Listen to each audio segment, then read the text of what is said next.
Hello everyone, this is Prof. Casey and I'm a criminologist. So samahan niyo ako ngayong araw kasi pupunta tayo sa Bahay Pag-asa na pinakamalapit dito sa Pasay. So puntahan natin kasi iset natin yung aking interview sa mga social worker ng Bahay Pag-asa at saka kung ma-approve tayo ay magpapa-approve tayong makapanayam yung ating mga child in conflict or children in conflict with the law na nandoon. Posible kung meron lang iisa or iilan, depende. So, puntahan natin, isa to sa requirements ko sa Master of Science in Criminal Justice ko. So, shout out dyan sa inyo, sa mapupuntahan ko ngayon. Sana payagan nyo ako. Sa part na to palang sigurado na akong malapit na akong maligaw eh.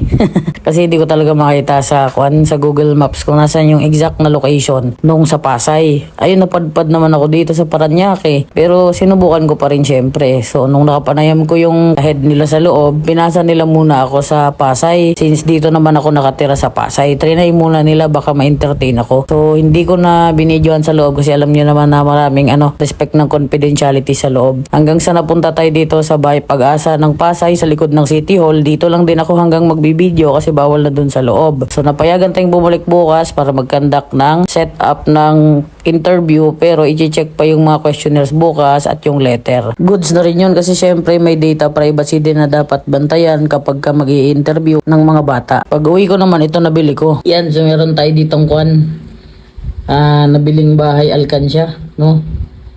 Yan o. Yung bahay alkansya dito pinapasok yung barya. Yan. Ideal dito mga barya. Maingat lang, wag lang talagang wag lang talagang papel na pera kasi baka masira no sa ilalim pag nagtagal.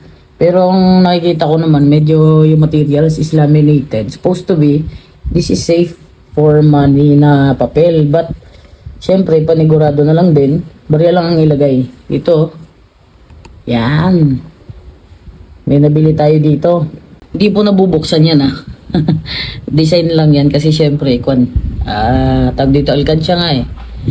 Yan. So pwede ka dito magbukas sa taas ng isang kapag gusto mo nang buksan. Nakakapanghinayang buksan eh. Binili po natin to bilang suporta sa ating mga persons deprived of liberty, no? Ito po ay galing sa isa sa ating mga piitan.